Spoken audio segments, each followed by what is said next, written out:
Men seni boqyapmanmi, hamma aytganimni qilasan. Qorningni qilyapmanmi, chidaysan deydigan erkaklar. Nima ayol qo'ymi qo'yxonadagi? Yoniga bitta poxol tashab, bir chelak suv qo'ysangiz bo'ldimi? Uni boshqa ehtiyojlari yo'qmi? U sizdan mehr, sevgi, e'tibor kutishga haqqi yo'qmi? Har doim ayollarga minnat qilasiz boqayotganingizni. Dinni ro'kach qilasiz ayol qanday bo'lish kerakligi haqida.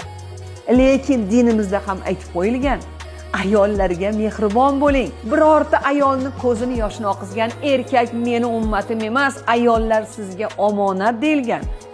Nima uchun hamma erkaklar faqat ayollarni qorni to'ysa bo'ldi deb o'ylaydi?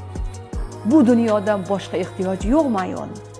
Mehr, sevgi, orzu, havasi yo'qmi ayolning? Faqat qorni to'ysa, usti but bo'lsa bo'ldimi ayolda?